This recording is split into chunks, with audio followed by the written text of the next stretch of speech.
नहमदुहु वनस्तईनुहु वनस्तगफिरुहु वनुअमिनु बिहि वनतवक्कलु अलैहि वनऊज़ु बिल्लाहि मिन शुरूरि अनफुसिना व मिन सय्यिआति अअमालिना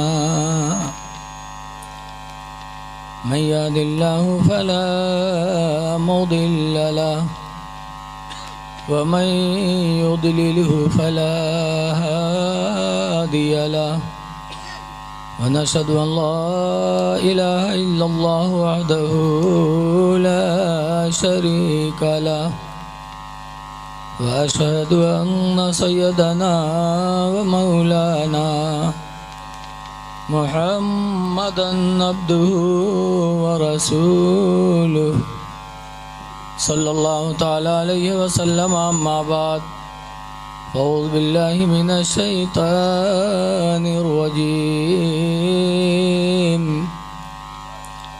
बिस्मिल्लाहिर रहमानिर रहीम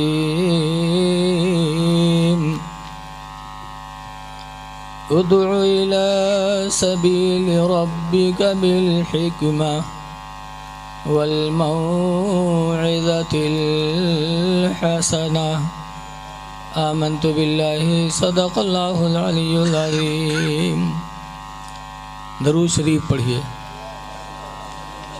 सल्लल्लाहु अला नबील उम्मी व अला आलिहि व अस्हाबिहि व बारिक व सल्लिम सलातन व सलामन अलैका या सय्यदी या रसूलल्लाह सल्लल्लाहु तआला अलैहि व सल्लम। हज़रात, हम और आप अपने नसीब पे जितना नाज करें कम है कि आज जहाँ दीन की बातों को सुनने के लिए आप जमा हुए हैं, वहीं पर पीर तरीक़त रहबर शरीयत हज़रत अल्लामा सैयद चांद बाबू साहब क़िबला मद्दज़िल्लहुल आली तशरीफ़ फरमा हैं, जिनके चेहरे की ज़ियारत हम और आप कर रहे हैं।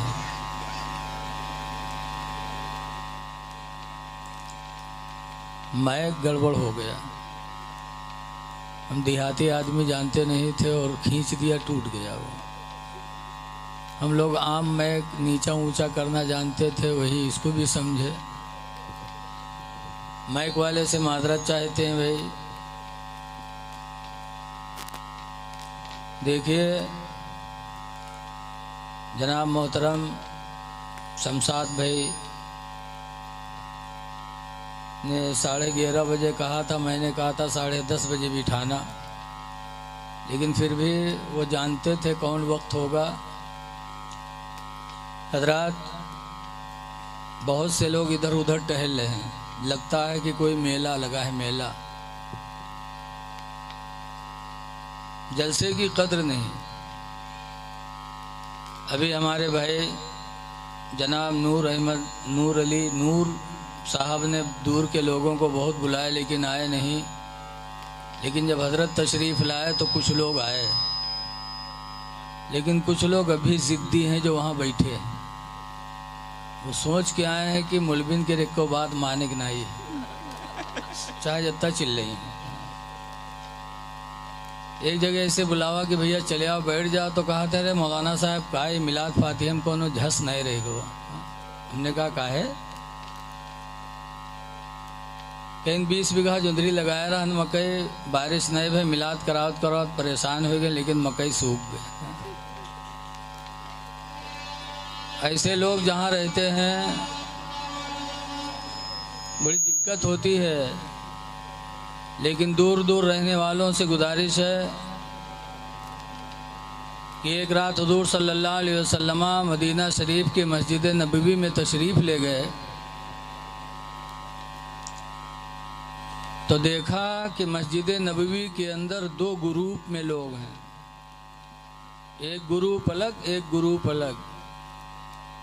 एक ग्रुप वाले इबादत में लगे हुए हैं और दूसरे ग्रुप वाले दीन की बातें आपस में कर रहे हैं, सुन रहे हैं। तो हुज़ूर सल्लल्लाहु अलैहि वसल्लम जब तशरीफ़ ले गए, अपने लोगों को दो ग्रुप में देखा,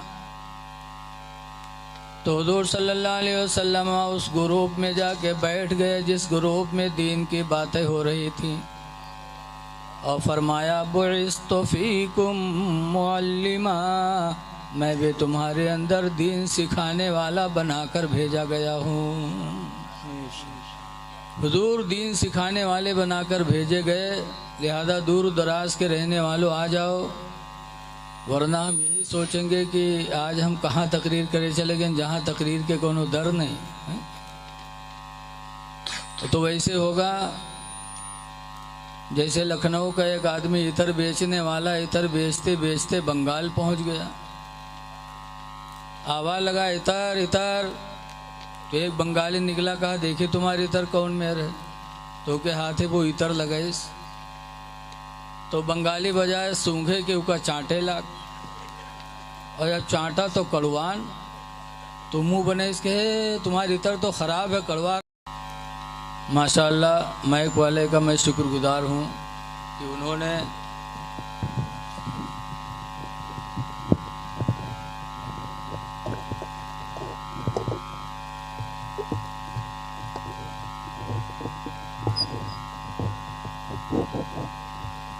अभी का हम जानित रहे घुमावे के यहाँ, ऐसे होकर समझन गड़बड़ाएगा।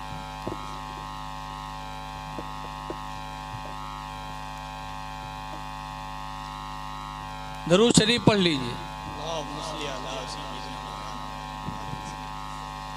सल्लल्लाहु अलैहि नबील उम्मी व अला आलिहि व अस्हाबिहि व बारिक व सल्लिम सलातु व सलामन अलैका या सय्यदी या रसूल अल्लाह सल्लल्लाहु ताला अलैहि वसल्लम। हसद न करो, हसद ऐसी बीमारी है कि मेरे पैगंबर फरमाते हैं अल हसद याकुलुल हसनात, कि हसद जलन ये नेकियों को ऐसा खाती कमा ताकुलुन नारुल हतबा, जैसे कि आग लकड़ी को खा जाती है, नेकियां चली जाती हैं। लेकिन आज सबसे ज़्यादा हसद लोग मौलवियों से करते हैं। बहुत से मौलाना सरकारी स्कूल में पढ़ावत है तो उनकी तनख्वाह सुन सुन के इतना बीमार होते हैं लोग, कह रहे यार मौलवी हुई के तो इतना पावत है। हसद न करो, हासिद का अंजाम बहुत खराब होता है।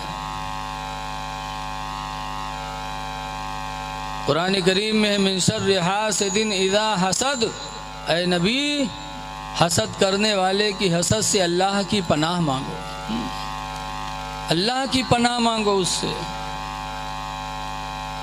लिहाजा किसी की पहलवानी देखकर हसद न करो, किसी की दौलत को देखकर हसद न करो, और ख़ास तौर से आलिमों से हसद न करो। कुरान करीम की आयत है मा काना मुहम्मदुन अबा अहदिम मिन रिजालिकुम, मोहम्मद तुम मर्दों में से किसी के बाप नहीं, वलाकिन रसूल अल्लाह, लेकिन अल्लाह के रसूल हैं, व खातमन नबिय्यीन, और आखिरी नबी हैं। जब ये आयत उतरी तो सहाबे किराम हुजूर से पूछने लगे अल्लाह के रसूल आप आखिरी नबी हैं? कहा हाँ। तो आपके बाद कोई नबी नहीं आएगा? कहना। तो सहाबे किराम परेशान हुए, कहते हैं अल्लाह के रसूल जब आप आखिरी नबी हैं, कोई नबी नहीं आएगा, तो दीन की बात आपके बाद हम लोग किससे सीखेंगे? दीन हमें कौन बताएगा? तो हुजूर ने फरमाया मैं तो आखिरी नबी हूँ, मेरे बाद कोई नबी नहीं आएगा, लेकिन मेरे बाद मेरी उम्मत के उलमा तुमको दीन की दावत देते रहेंगे, उलमा से तुम्हें दीन मिलेगा। और जब उन्हीं को बुरा कहोगे तो दीन किससे सीखे जी बताओ। हसद न करो आलिमों से, हासिदों का अंजाम बहुत खराब है।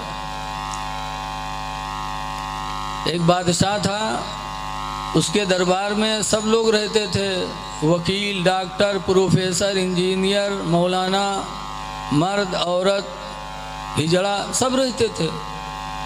उन्हीं में एक मौलाना साहब भी रहते थे, कुर्सी बैठे रहते थे, कोई दीन का मामला आता तो बता देते थे, वरना बैठे रहते थे। शाम को जब जाने लगते तो बादशाह मुसाफा मिलाता, वही में यहाँ 11-21 दे दे, मौलाना की ज़िंदगी कट रही थी। तो हिजड़ा जो रहा वो देख देख के जले, अरे हम लोग काम करे थे तब 2 रुपया पाई थे, ये मौलाना मौलवी बैठ बैठ के 11-21 लेके जाते। तो हिजड़वा जले, सोचे क्या कैसे भगाई यहाँ से। एक दिन हिजड़ा आवा बादशाह से, कहने लगा बादशाह सलामत, इका बैठा है कि रुपया काहे दे तो। कहने रे मौलाना है। कहने मौलाना वालाना कुछ नहीं है, सिर्फ दाढ़ी रखा ली, टोपी कुर्ता पहन ली, मौलाना नहीं है यू। बादशाह ने पूछा तुमको कैसे मालूम हुआ। कहीं मौलाना नहीं, अगर इजाज़त तो अब भाई मुझसे सवाल करे थे, को सवाल के जवाब न दे भाई, मौलाना है ही नहीं। बादशाह ने कहा अच्छा पूछो। तो बादशाह ने, हिजड़े ने कहा मौलाना बोलो। कहाँ बोल, डांटी नु का। तो हिजड़ा ने कहा मौलाना ये बताओ कि दुनिया का बीचों बीच हिस्सा कहाँ है। अब नमाज रोज़ा पूछो तो बताए दे, दुनिया के बीचों बीच हिस्सा कहाँ से बताए पे मौलवी बताओ। हम चिर्रा मोहम्मदपुर आए, तकरीर करे, वापस सुबह नानपारा जे वो लोग पूछे हुआ गए रहा हुआ बीचों बीच हिस्सा कहाँ रहा है, तो हम बताए पे कहीं भी हम तकरीर करेंगे रहन कि नापे के रहन। और मौलाना से पूरी दुनिया के बीचों बीच हिस्सा पूछे। अब मौलाना बेचारे परेशान, कहीं और कोनो सवाल है, कहीं हाँ एक सवाल और है, कहीं का कहीं नहीं बताओ कि आसमान पर तारे कितने हैं। अब यहू को नहीं लिखा है, उसका भगावे रहे तो ऐसे आन तान पूछत रहे। मौलाना कहीं और कोई सवाल है, कहीं हाँ एक और है, कहीं का कहीं नहीं बताओ कि दुनिया में मर्द कितने हैं, औरतें कितनी। अब यहू को नहीं लिखा। मौलवी मौलाना दीन सुनत सीखत हैं कि वो जनगणना करते हैं, बता बेचारे हैं। अब मौलाना यहू नहीं पता, यहू को नहीं लिखा है। अब मौलाना परेशान, और कोई सवाल है हिजड़ा कैसे, यही 3 ठोर बताए दो बस। मौलाना ने कहा सुनो बादशाह सलामत, एक दिन का मौका चाहिए, कल के बाद परसों इन सवालों का जवाब बताऊंगा। हिजड़ा कहे देखो कुछ जाना थी, अगर मौलवी मौलाना हो तो कुछ बताओ कि ना बताओ, ये झूठे टोपी लगाई ली, मौलाना नहीं है। बादशाह को भी समझ में आ गया, कहा अरे जब तुम मौलाना नहीं थे तो क्यों आके बैठते थे यहाँ पर। कहा हुजूर एक दिन का मौका दे दो। बादशाह ने कहा ठीक है, अगर परसों इन सवालों का जवाब तुमने न दिया तो तुमको फांसी देंगे। बादशाह जो करते थे कहते थे। मौलाना बेचारे आए घरे, अब बाहर शरीयत कानून शरीयत के कोई मसला हो तो खोल के दिखती, अब वो कोनो किताब के मसले नहीं पूछिस। मौलाना बेचारे आए घरे, उल्टे बिल्टे चढ़ा बुखार के, परसों तो फांसी हुई भी करी। इतने में मौलाना साहब का धोबी जो कपड़ा धोता था, वो धोबी कपड़ा लेकर आया। दरवाज़ा खटखटे तो मौलाना परेशान निकले, कपड़ा दिया धोबी ने। फिर पूछा हुजूर आप बहुत परेशान हैं। कहा कोई बात नहीं। कहा नहीं कुछ तो बताओ। कहा यार वो बादशाह के दरबार में एक हिजड़ा, उसने 3 सवाल किया, उसी जवाब में मैं परेशान हूँ। कहा क्या सवाल किया है। मौलाना कहीं जा यार अपन काम करो, हमको परेशान न करो। कहने बोलिए तो क्या पूछा है। कहा 3 सवाल किया है। नंबर 1 दुनिया का बीचों बीच हिस्सा कहाँ है। नंबर 2 आसमान पर तारे कितने हैं। नंबर 3 दुनिया में मर्द कितने हैं, औरतें कितनी हैं। हाँ बस। कहाँ। धोबी ने कहा जाके आराम करो, काहे परेशान हो। परसों जब आप जाइएगा आपसे पूछेंगे तो आप कहिएगा थोड़े छोटे छोटे सवाल हैं, मेरे शान के खिलाफ हैं। ऐसे छोटे छोटे सवालों का जवाब तो मेरा धोबी बताएगा और मैं चल के बता दूंगा। मौलाना कहीं नारे ज़िंदगी भर हम पढ़े पढ़ाए, हमका नहीं पता है। और तू सब दिन कपड़ा धोए, तू कैसे जाना थे रे। कहीं हम जानी थे, कहीं का बताइए बताओ, कहीं यहाँ ना बताइए हुआ ही बताइए। धोबी मौलाना ने कहा सही सही बोल रहे, ऐसे है तो हम परसों तक सोचबे, अगर जान पे तो हुआ जेबे नहीं, भाग के कहूँ अपन जान बचीबे, और ऐसे तो रे कहीं हुआ चले जाए तो हमारा काम ख़त्म करवाएंगे। धोबी कही नहीं है बस, नहीं माँ साहब खामोश रहो, सब्र करो, मैं बेवफा हूँ, बेवफा नहीं हूँ। खैर किसी तरह दिन गुजरा, तीसरा दिन आया, मौलाना साहब बेचारे डरात डरात हुआ पहुँचे। अल्लाह जाने का होया, हुआ पहुँचे तो हिजड़वा ताक में खड़ा रहा है, फट से आएगा, कहीं हाँ मौलाना बोलो। मौलाना ने कहा बैठ उधर। बैठा, कहा बताओ, कहा चुप रहो, ये छोटे छोटे सवाल हैं, इन सवालों का जवाब तो मेरा धोबी बता देगा। अच्छा कहाँ है धोबी? आ रहा है। धोबी का इंतजार होने लगा। इतने में धोबी गधा बैठा सोटा लिए पहुंचा। गधा पर खड़ा बैठा था, आने की इजाज़त मांगी अंदर। जब उसको इजाज़त मिली तो धोबी गधा से उतरा नहीं, गधा समेत बादशाह के कमरे में घुसे ला। तो लोगों ने डांटा, कहा बेवकूफ़ कहीं के, यहाँ अच्छे लोगों को आने की इजाज़त नहीं मिलती तो गधा लेके जाएगा, हट। कहने में गधा लेके आऊँगा। बादशाह ने भी मना किया तो धोबी ने कहा हुजूर मैं गधा लेके आऊँगा, गधे के सवाल का जवाब गधा ही बताएगा, कोई दूसरा नहीं बता सकता। हाँ, मैं गधा लेके आऊँगा, यही इसके सवाल का जवाब बताएगा। अच्छा, इजाज़त मिली, गधा लेके धोबी अंदर पहुँचा। उतरा, हाथ में सोटा था, कहा कहाँ हिजड़ा? आया हिजड़ा। धोबी ने पूछा क्या है तेरा सवाल? कहे बताओ कि दुनिया का बीचों बीच हिस्सा कहाँ है? तो जहाँ बादशाह की कुर्सी पड़ी थी उसी कुर्सी से, उसी सोटा से धोबी कमरा नापने लगा बादशाह का। इधर नापा, इधर नापा, इधर नापा, उसके बाद लाए के सोटा कुर्सी के पास ठड़ियाई देश। कहे हिजड़ा सुन, दुनिया का बीचों बीच हिस्सा यही है जहाँ बादशाह सलामत की कुर्सी रखी है। ये दुनिया का बीचों बीच हिस्सा है, और न मान तो नाप के देख ले, इधर की दुनिया नाप ले, इधर के नाप ले, अब तुझे पता चल जी। तो कहते नहीं सही कहा था। कहीं नहीं, न मालूम हो तो नाप के देख ले। और हिजड़ा कहाँ नाप सकत रहा? अगर हमसे तुमसे अयोध्या नापे कहा तो नाप न पई हो, और पूरी दुनिया जानत नहीं रहे हिजड़वा। कहीं नहीं सही कहा तो यही है। धोबी कहीं नहीं, शक सुबह हो तो नाप के देख ले। कहा नहीं यही है। दूसरा सवाल क्या है? कहा दूसरा सवाल ये है कि आसमान पर तारे कितने हैं? धोबीवा गधा के पूंछ पकड़िस और कही सुन, गधे की पूंछ को छोड़कर इसके बदन में जितने बाल हैं उतने ही आसमान में तारे हैं, और न मान तो गिन के देख ले। तो कहते नहीं अत्ते नहीं। कहीं न मान तो गिन के देख ले, पूंछ छोड़ के बाहर गिन ले। बताओ, भैंसक बार तो गिनने मिली हो, गधाक बार कहाँ से गिन मिली? और जानत कुछ नहीं रहा, सिर्फ मौलाना के जलन में सब फिट की हिस रहा है। कहना नहीं यही है। पूछा तीसरा सवाल क्या है? क्या है बताइए, दुनिया में मर्द कितने, औरतें कितनी? धोबी के हाथ में सोटा रहबे करे। गिनती गिने शुरू की, 1 2 3 4 5 6 7 8 9 10 11 12 13 14 15 16 17 तक छोड़ दी गिनती। फिर 1 2 3 4 2-3 दफ़ा ऐसे गिनती गिनी, कुतूर छोड़िस, फिर गिने, फिर छोड़े। उसके बाद आँखी खोली, सो पकड़ी हिजड़ा का, वही सोटा से पीटे शुरू की। जब मारे लायक तो हिजड़ा ने कहा बादशाह बचाइए बचाइए। बादशाह ने कहा रे भाई उसको क्यों मार रहे हो? धोबी ने कहा चुप रहिए, पहले इसको मार डालूंगा फिर बताऊंगा कितने मर्द हैं कितने औरतें हैं। कहाँ ऐसा क्यों? कहा पहले इसको मार लेने दीजिए, मैं मर्दों की लेन अलग लगाता हूँ, औरतों की लेन अलग लगाता हूँ। जब मर्दों को गिनता हूँ तो उसमें घुस जाता है, औरतों को गिनता हूँ तो उसमें घुस जाता है। मैं गिन नहीं पाता हूँ, पहले इसको ख़त्म करूँ फिर बताऊँगा कितने मर्द हैं कितने औरतें। तब हिजड़ा ने कहा हुजूर बचा लीजिए, सब मौलाना के जलन में हमने कहा था, मेरी जान बचा लीजिए। तो हिजड़ा मारा भी गया, रुसवा भी हुआ। हसद का अंजाम कभी सही नहीं होता। ऐ लोगों, हसद न करो, दूसरे के मर्तबे और इज्जत को देखकर जलो ना, बल्कि दुआ करो इलाही ऐसे ही हमें भी तू अता फरमा दे। अल्लाह की कुदरत में कोई कमी नहीं है, अल्लाह जिसे जो चाहे अता फरमा दे। तो हुजूर सल्लल्लाहु अलैहि वसल्लम हमारे आपके बीच से इन बुराइयों को मिटाने के लिए तशरीफ़ लाए थे। ऐसे माहौल में आए कि जब लोगों के दिल जल रहे थे, परेशानियों से मजबूर थे, ऐसे माहौल में मेरे पैगंबर दुनिया में तशरीफ़ लाए तो लोगों के दिलों की हालत क्या हुई? आला हज़रत इमाम अहले सुन्नत फरमाते हैं, भीनी सुहाने सुबहों में ठंडक जिगर की है।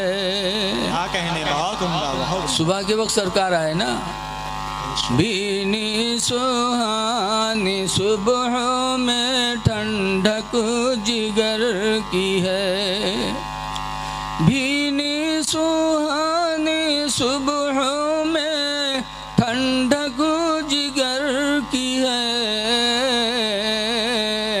और कलियाँ खिली दिलों की हवा ये किधर की है, कलियाँ खिली दिलों की हवा ये किधर की है। अल्लाह ने जब हरम में कदम रखा तो हरम का मर्तबा कितना बुलंद हो गया। आला हजरत फरमाते हैं, अल्लाहु अकबर अपने कदम और ये खाके पाक, अल्लाहु अकबर अपने कदम और ये खाके पाक, हसरत मलाइका को जहाँ वज़े सर की है, हसरत मलाइका को जहाँ वज़े सर की है। सरकार तशरीफ लाए, ऐसे दौर में तशरीफ लाए जब बच्चियों का कोई विकार नहीं था। हदीस पाक में है, अन आयशा, हजरत आयशा सिद्दीक़ा रज़ियल्लाहु ताला अन्हा से रवायत है, फरमाती हैं, जात इमरातुन, एक औरत आई, तसअलनी, और मेरे दरवाजे पर मांगने लगी, व माहा बिनतानि लहा, और उसके साथ उसकी 2 लड़कियां भी साथ में थीं। बहुत परेशान थी, दोनों बच्चियों को लेकर बारगाह नबी में आई भीख मांगने के लिए। हजरत आयशा कहती, फलम तजिद इंदी इल्ला तमरतन वाहिदा, उस दिन मेरे घर में एक खजूर के सिवा कुछ नहीं था। सरकार की जिंदगी बड़ी सादा होती थी, जो आता था अल्लाह के नाम पर दिया करते थे। सरकार ने कभी जमा नहीं फरमाया। आज भी कुछ अल्लाह के बंदे ऐसे हैं। Bombay craft market Sarang street में हज़रत अल्लामा मौलाना अब्दुल कादिर खत्तरी अलैहि रहमा व रिजवान बड़े नेक आलिम दीन थे। उनके लड़के मौलाना फ़ारूक साहब अलैहि रहमा, वो भी इंतकाल कर गए। मैं उनके पास बैठा था तो वहाँ के सेठ लोग रुपया लाते थे, हजरत को हीले शरई हजरत से कराते थे। इतना गड्ढा देते कहते हीला शरई कर दीजिए, हजरत हीले शरई करते थे। तो मैंने एक दिन पूछा कि हजरत आप तो इतने पैसे वाले हैं कि जो आता है किसी गरीब को देते हैं, देखते हैं तो देते हैं, मदरसों में देते हैं। कितने गरीबों का घर हजरत ने मौलवियों का बनवा दिया, मौलाना फ़ारूक साहब ने। कितने लोगों के बच्चियों की शादी कराई देहातों में। तो हमने कहा हजरत आपके पास इतनी दौलत है और आप हीले शरई कर रहे हैं, कैसे जायज़ है आपके लिए? तो हजरत ने फरमाया मेरे पास कुछ नहीं है, जो आता है वो मैं देता रहता हूँ। हजरत मौलाना फ़ारूक खत्तरी का जब इंतकाल हुआ तो सिर्फ तलाशी लोगों ने किया तो उनके पास सिर्फ 17,000 रुपया निकला। ना कोई बैंक का खाता, ना कोई दुकान, ना कोई जायदाद, सिर्फ एक घर था जिसमें रहते थे और 17,000 रुपया सिर्फ निकला। तो उस वक्त यकीन हुआ कि हज़रत फरमाया करते थे कि जो आता है मैं बांटता रहता हूँ। हुज़ूर सल्लल्लाहु अलैहि वसल्लम को अल्लाह ने मालिके कुल बना के भेजा था। कोई पूछी ली इसकी कहा हो, कोई पैदा हो वाला रहा कहा आवा, नामों न बताए कि बिटिया पैदा है। लोगों, बच्चियों से प्यार करो। मेरे नबी की छोटी बेटी हजरत सैयदा फ़ातिमा ज़हरा रज़ियल्लाहु अन्हा थी। सरकार ने फ़ातिमा से कितनी मोहब्बत किया। जब भी कोई बात होती थी तो कहते थे ऐ मोहम्मद की जान, ऐ मोहम्मद की जान। एक मर्तबा हजरत अली और हजरत फातिमा ज़हरा में तू मैं में हुई। हर घर में तू मैं में होता। बोलो कौन ऐसा घर है यहाँ जहाँ मियाँ बीवी में ठनती न हो? है कि नहीं? आप लोग सब लोग कुंवारे में बैठे हो, बोलो यार कुछ हाँ ना ही करो यार। हर घर में तू मैं में होती है।